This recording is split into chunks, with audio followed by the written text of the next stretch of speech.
Hello, welcome everyone to our weekly virtual discussion series that's hosted by the Chaldean Cultural Center in collaboration with U of M Detroit Center, Unique Voices in Films, and CMN TV. And today, in honor of International Poetry Month, we have a Chaldean American poet, Anne Esshaki. Yes. Welcome. Hi. Thank you so much for having me, Riam. I'm very Well, honored to be here. thank you for writing your recent book. I love the title, Kildani. I love the title of the book. And so, Anne, you studied at Eastern Michigan University and earned your MA of Creative Writing at Wayne State University and a BA of English. Yes, Yes, so we have a writer at hand who's that's very me. Yeah. happy to hear that. So I want to talk about your recently published book, which is called Kildani. First of all, what does that word mean to you? Well, Caldani means I am Chaldean. That's the literal translation. But for me, I really wanted this book to be a representation of being Chaldean. And I wanted that because growing up, I didn't have much literature or much of anything, to be honest, that I could go to and read about my history, read about my culture, and learn more about it. So I wanted something to be created that I could hand to someone and say, "Here, read this. This is who I am." So That's I, beautiful. And you know, I, as a writer myself, I felt the same way. I grew up not seeing myself in any of the stories, and I felt like there was a void, and I tried to fill that. So that is why I'm very excited when I see authors like yourself putting in that attempt and putting themselves out there and sharing these stories. So when did your interest in writing start? wow, it was a long time ago. I started writing poetry when at a very young age. I was about 8 years old. And I started to just journal, and I was a rhyming poet. So the last word in every sentence or every like I guess you could say line had to rhyme. Mhm. So that's kind of where I started off. I wrote mostly for fun, because I just liked how it sounded. I liked how poetry sounded. I liked how metaphorical I could be with the page. Um, and then I would say I started to take it more seriously when I got to college. I was in a chemistry program, and that was my focus. I was going to go to pre-med, and I remember going to like a counselor, and he said to me, "Why are you majoring in chemistry?" And I said, "Well, I want to, go to pre-med, so I figured if I major in chemistry, this will help." And he said, "Well, you can major in anything you want to major in. It doesn't have to be a science program. It doesn't have to be something related to the medical field." And I was like kind of taken aback by that because I've always loved English. And I thought, well, why not major in English and then still do my, pre-med courses? The next semester I took 4 English classes and I just hit the ground running. I switched from pre-med. I said, I'm going to be a writer. And this was it because I saw something that I never had saw before, and that was being able to make a career of my writing. That's an interesting story. What do you think he saw in you that caused him to make that suggestion? Well, to be honest, I was struggling with organic chemistry. It just wasn't something that was, clicking for me. And I was in my second try. The first time I was like, I can't do this. And I withdrew from the class and I said, I'm going to study more and go try and, do it again. And on that second try, that's when he said to me, why are you pushing yourself so hard to be, in a sense, a chemist when you don't even need these classes to go to medical school. And I was like, oh, okay, well, okay, let me do something that I know that I am passionate about, and that was English. I loved not just writing poetry, but I love to write stories and I like to write essays. And do you think this is somewhat of a cultural thing that in our community there's a sense of more importance towards certain careers like law, like medicine, and there's that expectation? Because I know when I was trying to make up my decision as well, I knew that I was considering going into law school. because I knew I would be good like as a student, but I knew I would be bad as a lawyer because that was my passion. And I said, Yeah. I'm just going to write on the side. And I kind of minimized where my love and my passion was because everybody was encouraging me, yes, to be either that lawyer or the doctor, of course. Yeah. So do you think that there's like that cultural aspect to it that's in our Middle Eastern community? I think most definitely. And I think it stems from, our parents wanting success. And to them, they see doctors and lawyers and nurses as a career that they know that you will be successful in. So I think that that's kind of, where it stems from is that they just want to know that their kids are going to be okay and successful and be happy, you know. Just makes them like sleep better at night. Yeah, Don't be exactly, making the money. exactly. Yeah, for sure, for sure. And like there are a lot. I mean, I have cousins and friends who are doctors and lawyers, and they are very passionate about their careers, and they are doing a very good job in those careers, and they're making strides. Like Dr. Mona Atisha. Like if it wasn't for her, we wouldn't know about the Flint water crisis, right? Right. So, Oh you yeah. know, I mean, right. And that's wonderful that any career that you go into with that passion, but that's the thing I think when it comes to creativity, sometimes the it doesn't seem like it's as nurtured or there's like so much right. fears associated to it. So when you do go into something like that, it really does take a lot of courage and passion. So Yes, um, it was hard to tell my mother that I was switching from pre-med to being a writer. yes, I can But now imagine. now she sees it and she's very proud. Excellent. That sounds like how my mom was. She was thinking like, you're always with all these books, but it's like you're not being, like something so big. But then over time, and when she saw me doing the interviews and the readings and my position, she started to really understand and appreciate what the kind of work that I had done. So Right. I'd love to hear what your book is about, and what was the process like when writing it? Ah. So my book is about Chaldean identity. Chaldeani is a part of a trilogy. So there's going to be other versions of the book that come out. Can you hold it up a little bit more, Anne, please? Can you hold it up a Yes. little bit more? Oh yeah, I'd like to see yes. Thank you very much. Okay. for sure. So this is the front, and then this is the back, and it's going to be like I said, a part of a trilogy. Mhm. This particular one is about genocide and diaspora. So I wanted to focus on the hardships that Chaldeans had to go through in order to flee the persecution that they were going through in their homeland to get to wherever they were going, whether that was Metro Detroit, California, Chicago, or other countries, anything outside of where they were in Iraq. And then I wanted to focus on how the diaspora has altered our identities as Chaldeans, whereas we're still Chaldean, but now we're Chaldean Americans, right? We're no longer Iraqi Chaldean. So I wanted this book to show that and to show how we've held on to our identity, but at the same time, in ways, have assimilated to American culture. Oh, I love that. That's really, it says it all. So what I would like, if we could like have you read some poetry right now, I would love to hear some of the poetry that's in the book, and then we can also hear some towards the end. But why don't you? I'm gonna go ahead and just on camera myself, and then I would love you to just read a couple of poems. Okay, for sure.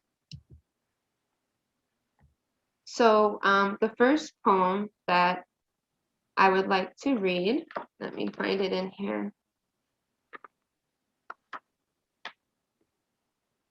Now this one is called Stations of the Cross.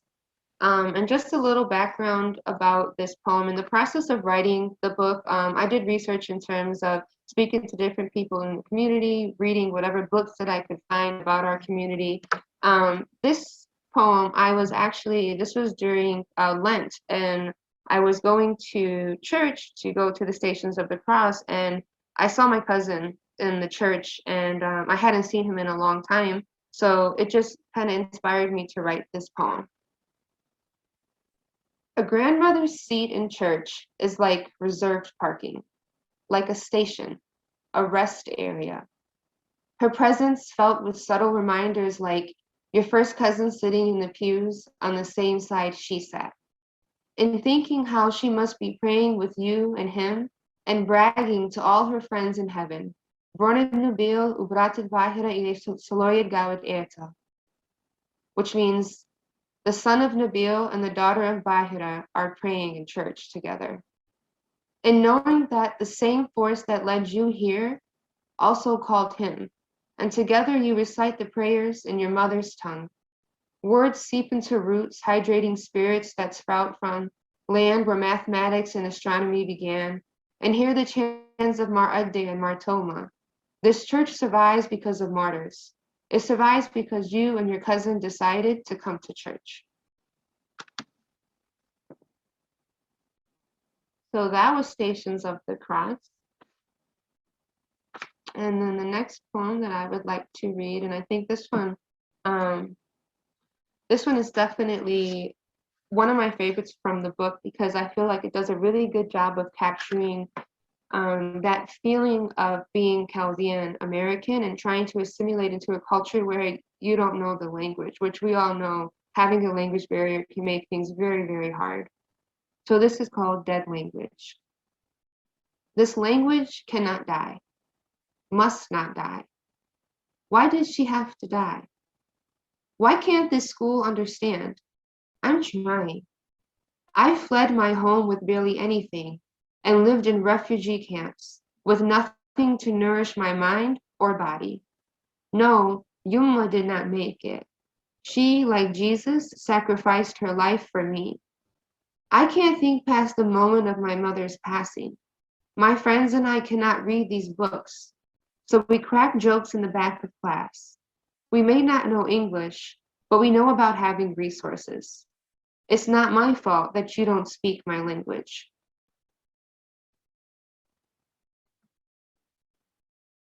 So these are two poems that I feel do a really good job of capturing the essence of what I wanted from the book.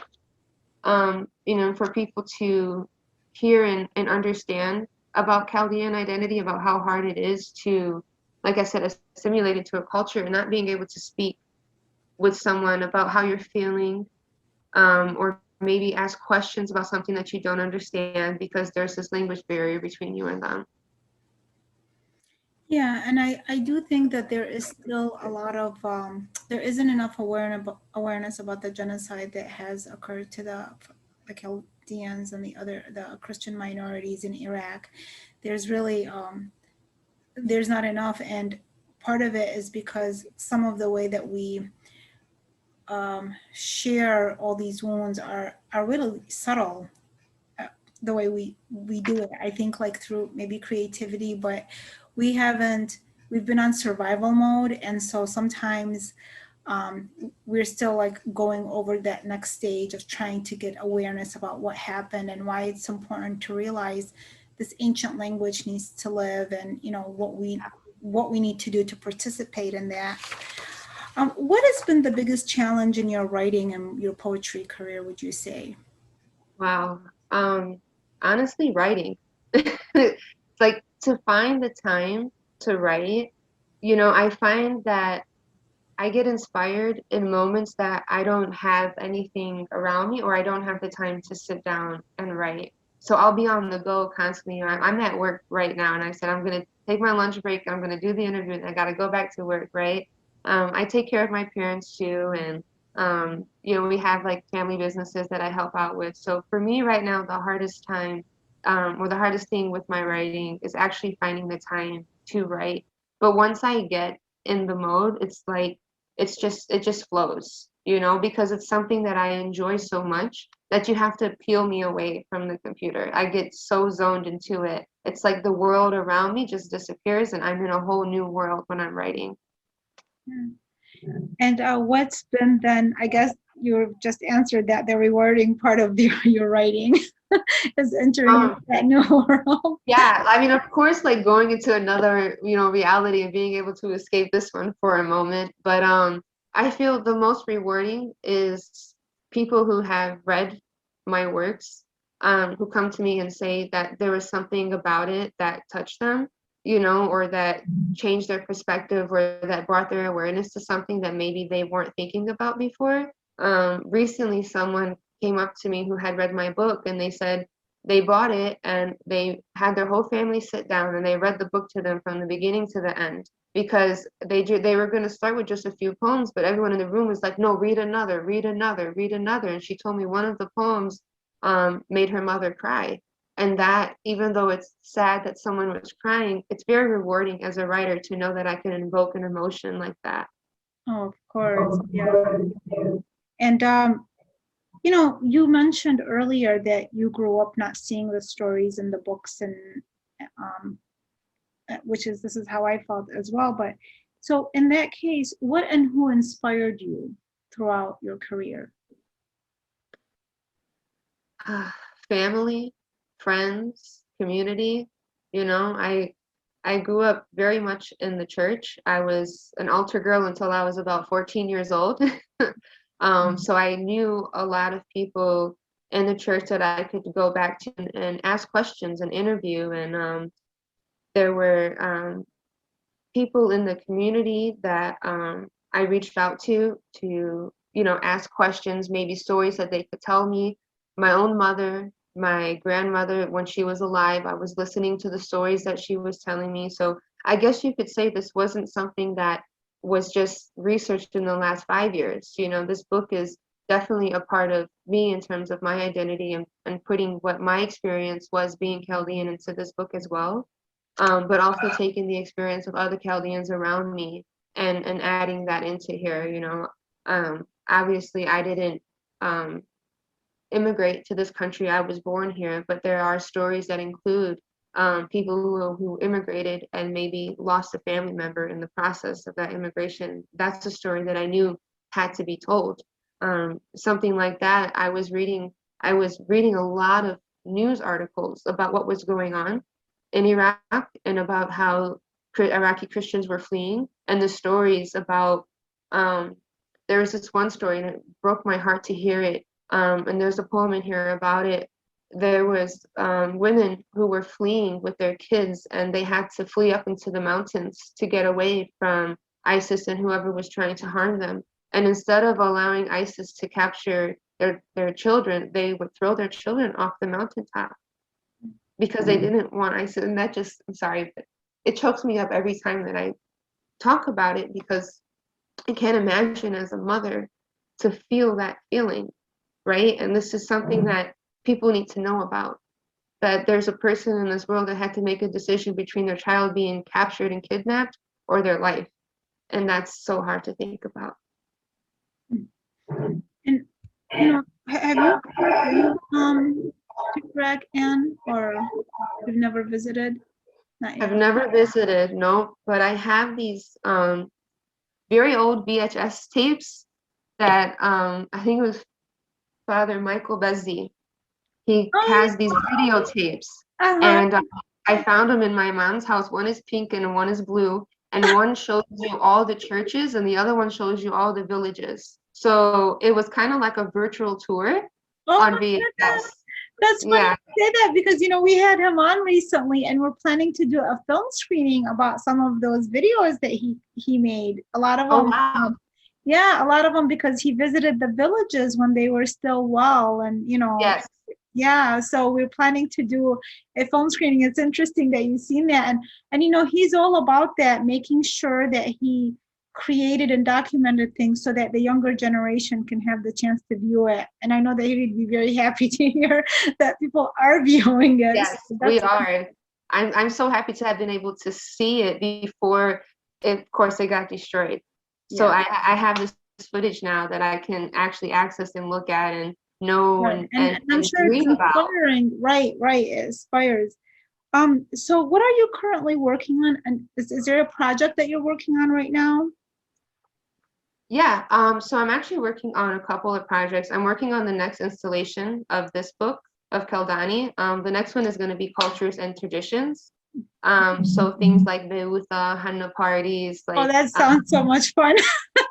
yeah. So it's like I want people to know like the fun, because this one is a little bit dark. The genocide and diaspora aspect of our identity, of course, is going to be sad. So I want to bring the light to, and the happiness about being Chaldean and what that looks like. So that's one that I'm working on. I'm also working on a Chaldean alphabet book, which is being illustrated by a young Chaldean man in our community. He's about 13 or 14 years old, and he's an amazing illustrator. Oh my And goodness. I can't wait. yeah, You have to let us know when these books come out. That will I be will. I will for have sure. you back The illustration, on those. That sounds yeah. amazing. So is this like your, I mean, like what's your vision for your work 5 to 10 years from now? Is this really how you want to just kind of have these different books that represent and maybe share culture and arts and history about the Chaldeans? Yeah. So right now, my main focus is making sure that I get enough material out there so that if someone says, well, what does it mean to be a Chaldean? I can say, well, read these books, or you can use these as references, or maybe someone is like, well, where did you learn how to read and write Chaldean? And I can say, well, you can start with this alphabet book, right? Because it's not just for children, even though it's going to be like illustrations. This is something that even the parents, while they're reading with their kids, are going to be able to start to learn and understand the language as well. And right now, of course, I have other projects that I'm working on too that aren't just about Chaldean identity. I'm working on a story about a young Iranian woman named Azar, and she's dealing with the issue that her family wants her to wear her hijab and she doesn't want to wear it. So there's this constant conflict between her and her family, and she has a best friend who is American and doesn't understand why she deals with all this like verbal and physical abuse from her family. Um, Whereas she tries to explain to her it's not just about not wanting to wear the hijab, but this is her mom, this is her dad, these are her brothers, and it's harder to just get up and leave and walk away over a disagreement. So it's showing that conflict between East and West, and um, I wanted to be able to branch out of Chaldean identity, but still have the stories about Middle Eastern identity be told, because there's not a lot. So I guess you could say my focus is bringing the underrepresented to the forefront. That's what I want my writing to do. Beautiful. And then what would you advise younger writers who feel underrepresented and marginalized? So you just mentioned these are the people that you're trying to represent and the stories that you're trying to tell. And people who feel that way, but writers and maybe kind of feel like, well, there's no really room for them, or there's no market for them. Well, what advice would you give them? I would say that is it's really hard because I remember thinking to myself, well, no one's going to want to read about Chaldean identity besides Chaldeans, you know? But once I got a book out there and once I started to get writing out there, I proved myself wrong completely. People are very interested in who the Chaldeans are, where we come from. So I would say if you have a story to tell it, because there is someone who wants to read it, and that once they do read it, it's going to change their life. That's good advice. And we only have a couple of minutes left, so I would love for you to read us some more poetry. Okay, for sure. I would love to do that as well. All right, great. Okay, so this next poem that I'd like to read, this is called Baking Bread. And this is a story about how when I was younger, about 8 or 9 years old, and me and my mom would go over to my grandmother's house. We called her Yuma. We'd go over to Yuma's house and we would go and we would bake that very, very thin bread, the one that if you tap it, it just, crumbles into a million pieces. But I remember this is one of my fondest memories of being around my grandma. The smell of its freshness seeps through the basement door. Hayu Brati, come here, my daughter. Stay unsota. Go help your grandmother. Your perfume, your Chloe, assimilating scent of your hard work. In front of the stove, a wooden round table, 6 inches from the ground.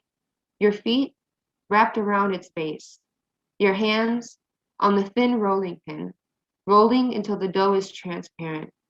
Transparency is the way you told me about your grandmother with each roll of your pin, about how she created the fire in the brick oven, about how she and you and your sister and your mom would work together to bake a week worth of bread, about how much preparation it took making the bread, mixing it the day before, and having the patience for it to rest, coming back the next day and continuing as if you never stopped, tirelessly rolling and cooking and preserving. Transparency is knowing that you preserved her and her and her and you and me in bread. So that poem is about how this moment with my grandmother baking bread, it wasn't just about the bread, it was about the stories that they were telling me, about what they were teaching me, and how that stuck with me throughout time. And I guess you could say, in a sense, led me to writing this book that would bring awareness to Chaldean identity. So I am looking for this next poem that I want to read.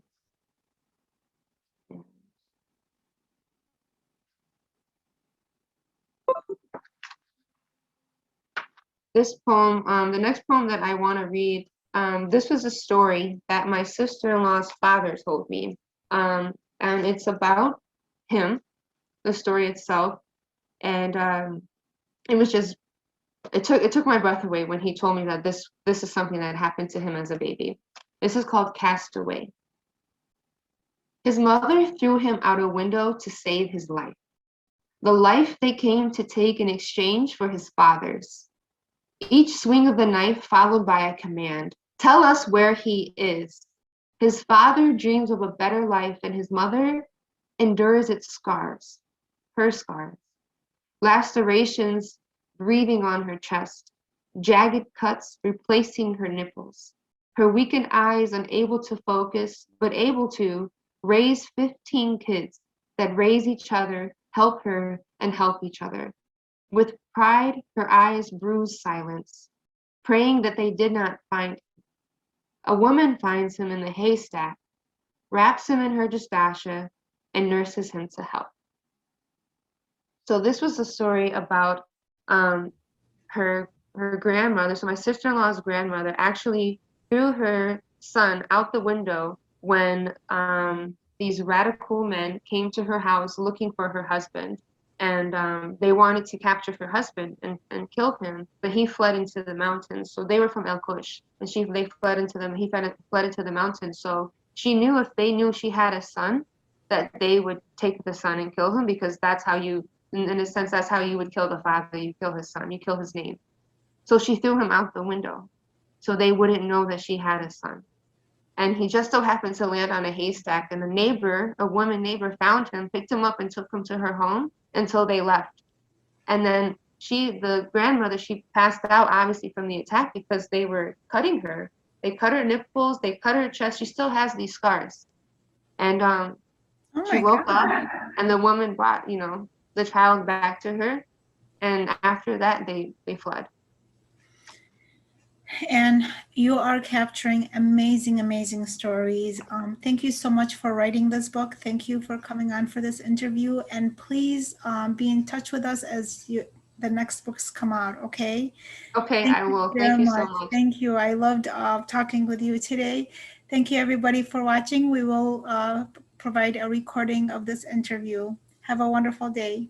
Thank you. Bye.